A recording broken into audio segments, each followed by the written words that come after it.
Jim Jordan destroys Merrick Garland's decision to send federal agents to school board meetings as a way of intimidating moms who dare to protest critical race theory. What can you say about bullies like Garland? Brown shirt's got a brown shirt. At least he's not on the Supreme Court. I'm Dr. Duke, she's Katie, and this is The Dr. Duke Show.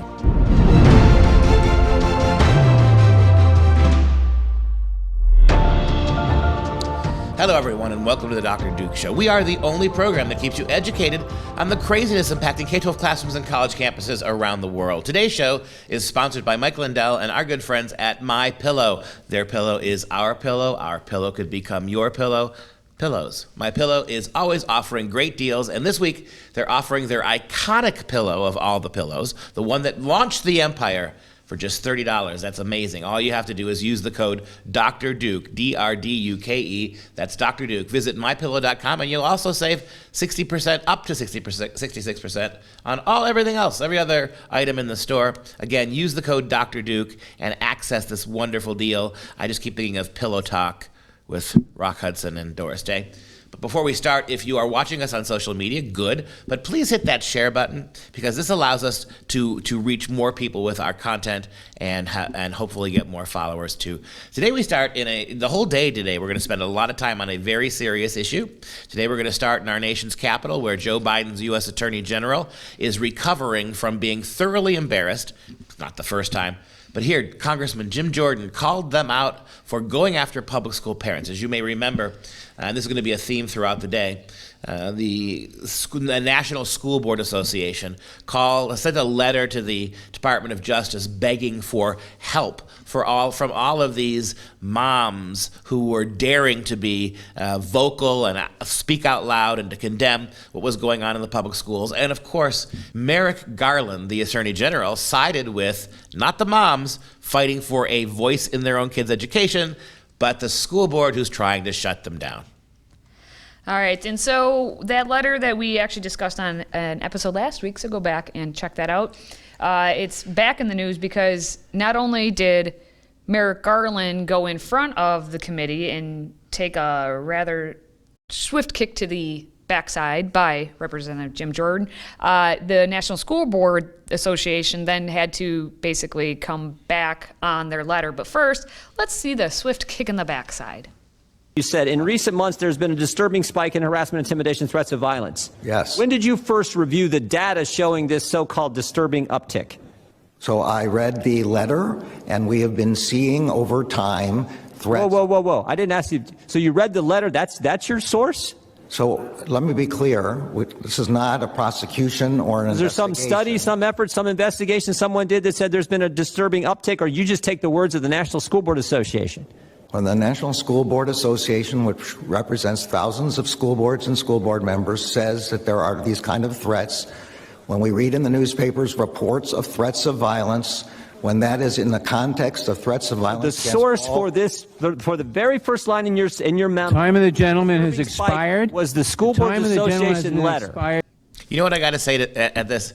This is a perfect analog, isn't it, Katie, to the school board meetings themselves? Yes. I mean, you got Jim Jordan up there trying to get to the bottom of why the federal government is now going to treat moms and dads like domestic terrorists. And there is one of our most accomplished congressmen.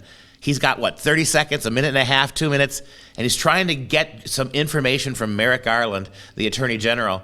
And at the end of it, it's time's up. The same garbage our moms are putting up with at the school boards, even at the highest level of government, we're getting the same, you're done, you got your 3 minutes, investigation over.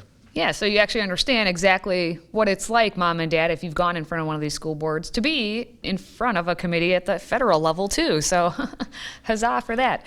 But as we saw, Merrick Garland's response was the first thing was obviously him being put back on his heels because he's like, this is not an investigation here. Don't you think Merrick Garland can be the zombie brother of Fauci?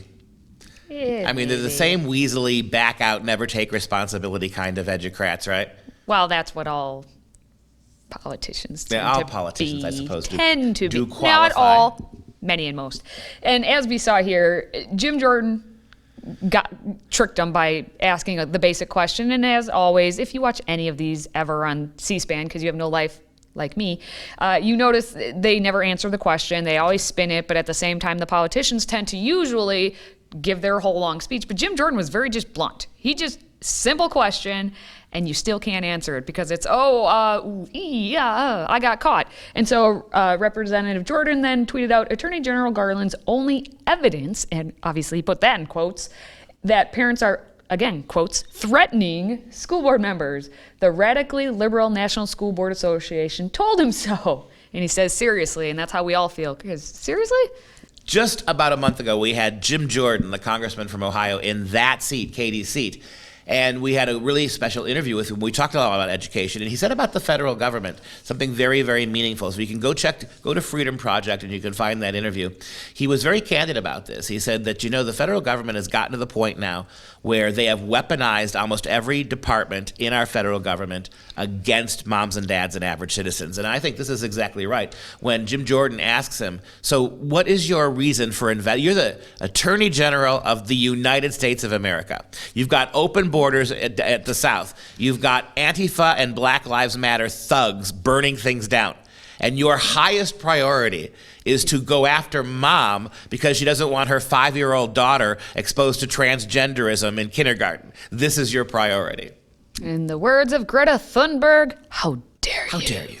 Well, let's switch over a little bit to what the National School Board Association, which is the culprit in this entire thing going forward, they sent the letter, and that's what Merrick Garland then made his letter about, and why mom then became a domestic terrorist somehow. Follow the logic. But they had to come back on their own heels and say, wait, whoa, actually, we don't want to back that up anymore. And what is so interesting, it was the two people who originally sent out the letter. It's the CEO, Chip Slavin, and the president, Viola Garcia. They're the ones who co-signed the initial letter.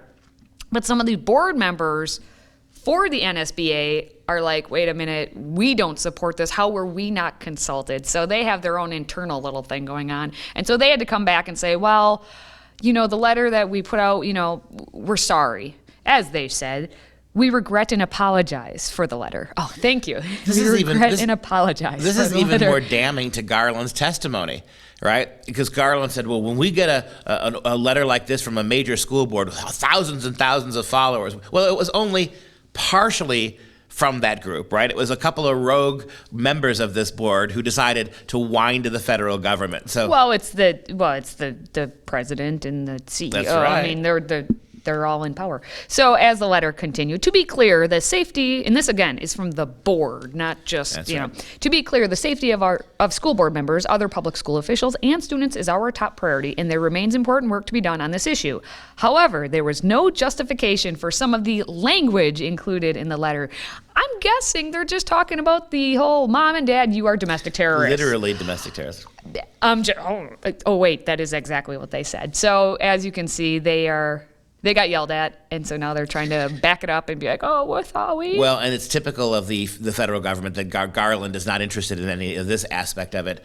But now think about what's happened here. Now, remember when he first became installed, they were looking at National Guardsmen. Remember that in Washington, D.C., particularly yes. Caucasian guardsmen, because they may be Trump loyalists. I mean, true. if you're white, the color of your skin yes, and such. If you're white and in the National Guard, we have to train you. He said we have to put you through this sensitivity training because you might be a Trump domestic terrorist. And now you have moms and dads being called domestic terrorists. You have those who are protesting that we ought to be able to have ID to vote. They're domestic terrorists. There's a theme running through the Joe Biden administration, and that is pretty much, you don't see the world through progressive lenses, then you are the biggest problem we have in this country, not China, not Russia, not our own collapsing borders, but you, mom and dad.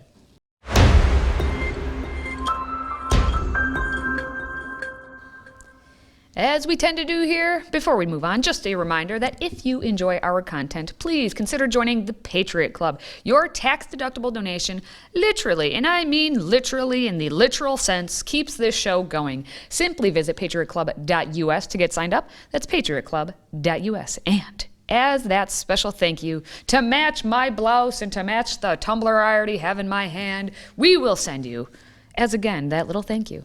This Patriot tumbler etched with the musculature of Mr. George Washington. Yeah, we went full-on swole for George Washington. It's not enough to have the first and greatest president of the United States on our little tumbler here, but check him out, man. He's buff. It's like he's been pumping iron.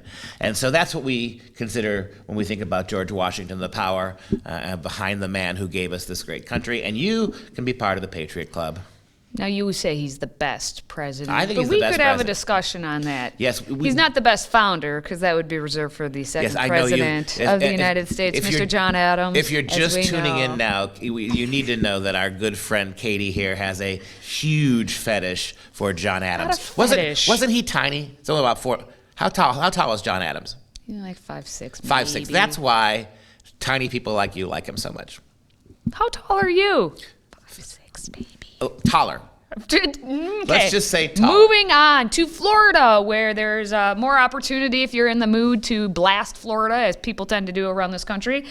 You know, they're just trying to educate the kids again, and so must blast them. Of course, it's the union, but it's the union in a good way. It's a so good it's way. kind of like, whoa, Florida. my brain is like, You got to mind give blown. Florida Some a street lot cred? of credit because it's the only governor in this entire country who's if you heard from another governor defending the moms and dads of their own state from this, I have not heard Not like that, one no. other governor speak out not about like it. that. So But hey, if good you on have a DeSantis. governor that's we don't know about, you let us know. You email askduke@fdeusa.org. Now, let's get back to this. The Florida School Boards Association rejected what we had just talked about there with the National School Board Association's request for the federal law enforcement assistance, coping with those domestic terrorists, aka your moms and dads of the school. So they had already done this before that apology letter had sent out. So Florida, their union is saying, we're not going to be doing anything that Merrick Garland says is supposed to be happening. We're not going to yell at our school boards. We're actually going to, let the local districts do what local districts do. DeSantis basically said that our state government is not going to allow your agents into these school boards. We are going to monitor what's going on with you guys. We're going to be very careful about what we allow the federal government to do in our local school boards. And, as Freedom Project, we are an educational organization. Freedom Project Academy, our school, is dedicated to the kind of education that you never get in the public schools. And so it's really important, I think, for the governor of Florida to do what he's doing. He is basically saying, look, education belongs to us in Florida. It doesn't belong to the feds.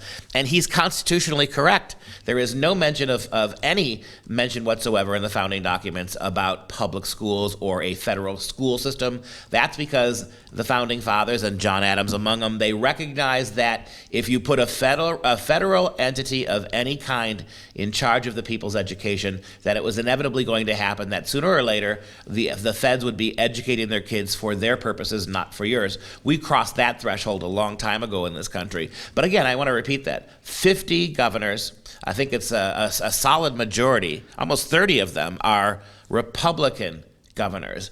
And not one of those governors outside of DeSantis in Florida has even bothered to speak about the feds threatening to come into school board meetings all across the country and to intervene this way. Yes, Ron DeSantis has been doing a lot of goodness down there. But the president, executive director, I should say, of the Florida State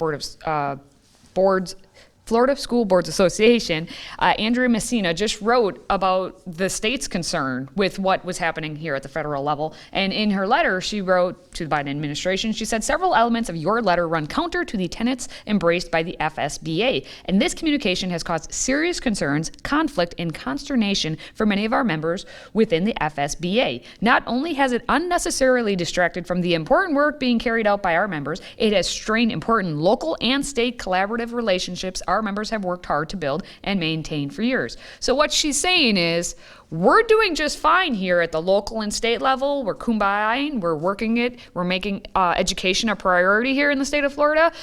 And you're coming in here, big federal government, and trying to rain on our parade. And so she's saying, get out. Well, and think about how recently, relatively, the federal government even had a hand. It wasn't until 1979 under the Joe Biden, I guess, could we call it the Carter administration? Joe Biden, number one. The first Biden administration under Jimmy Carter, they gave us the Department of Education. For the first time, and I think illegally, they created a federal entity that actually had control over way too much in education. And here we are 50 years later. Then we get Common Core. Fast forward to that. Common Core puts the infrastructure in place that allows the federal government to meddle at the local and state level in all sorts of different ways. And here we are now after the Donald Trump administration, we're not even a year into the Biden administration, and the federal government is actually threatening the shadow, the specter of federal intervention on a terrorist level for students and moms and dads who disagree with the new federalized education. You understand now why we have a school? Do you understand now why, moms and dads, it is really imperative? Even though Florida won a victory here, you got to get your kids out of these schools. Well, Florida, Louisiana, Virginia, and we're about to talk about Pennsylvania coming up next.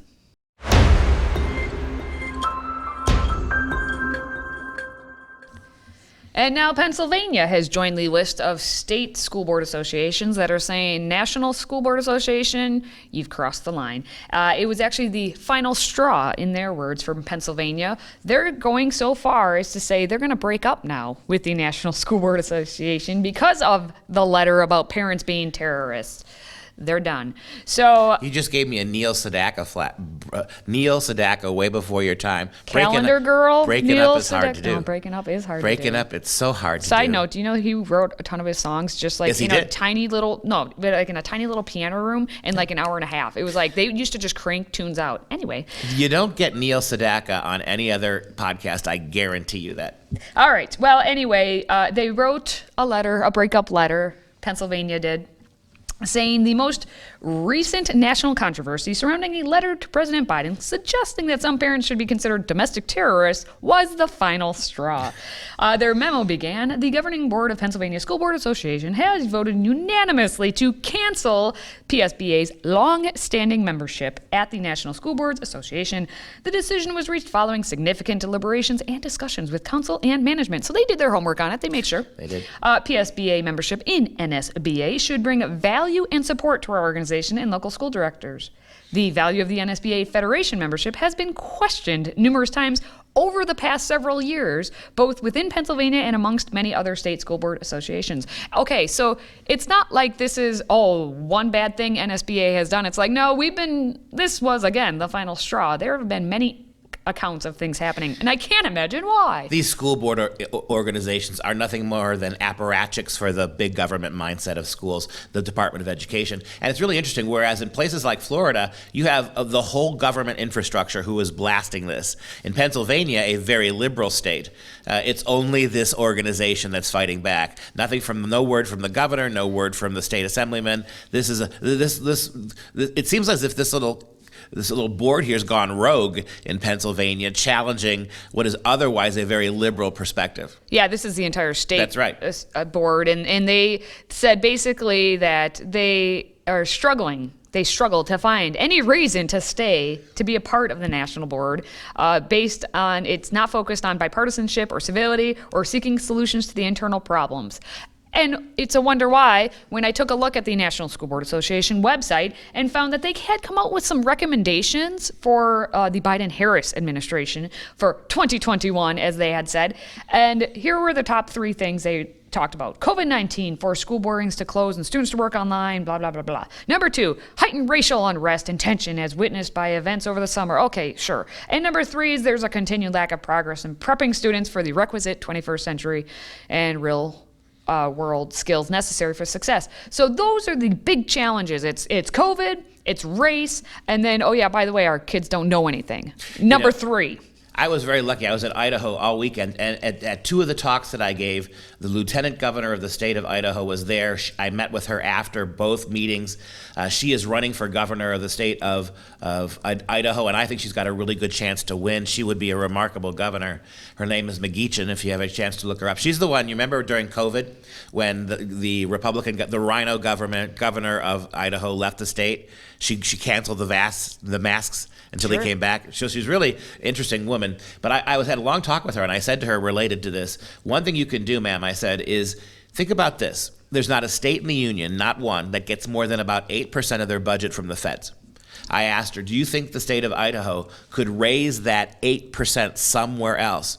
A 1%, I'm not a big tax guy, but even if you raised sales taxes one penny, you could pay that 8% off in education, and then you could tell the federal government to go pound salt. And once you no longer take a penny from them, they can't tell you anything. And again, every state in the union, no one is getting more than 8% of their budget from the feds. Find a way to get that money somewhere else, and then tell the federal government where they can go. Wouldn't that be a nice? And she was very intrigued by that. So hopefully when she becomes the governor, we'll be able to keep our contact with her and help her move those things along.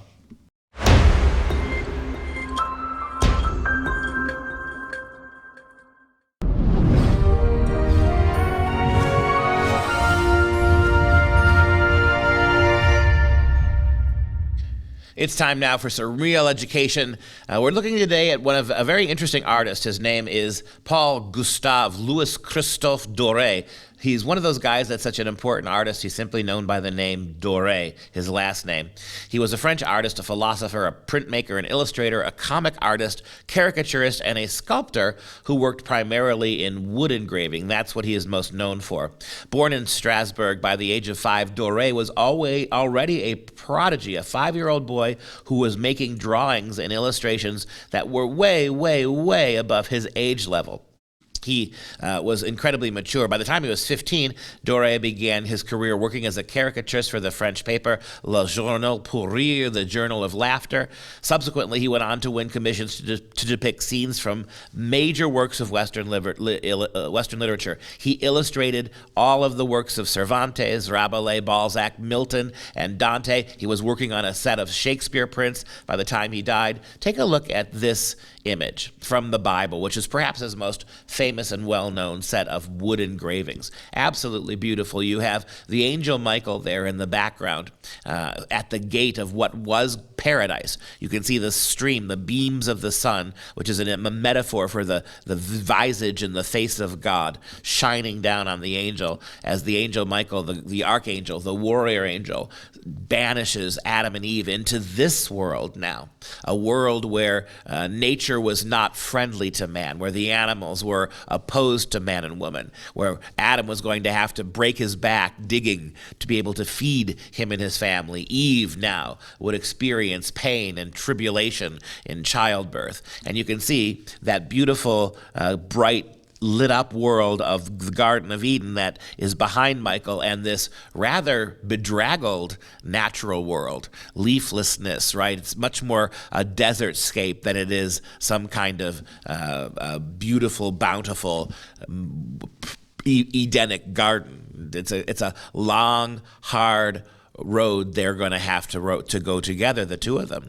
And so you get a sense of how much power Doré was able to put into these wood carvings. There's just blocks of wood in which he carved out these images and then inked them and was able to print them. So it's kind of a remarkable, certainly it's a long lost art. And the simple amount, he's prodigious in producing these images all throughout the Bible and most of the great writers of Western culture. So all week long on Instant Classics, we're going to be considering the work of Gustave Doré. All right, before we go, let's show some love to our Patriot Club members. And today, we're giving a shout out to Beth from Cove, Oregon. Beth, thank you for supporting us. And that's our show for today. For Freedom Project, I'm Dr. Duke, and she's Katie. Until next time, stay educated, my friends.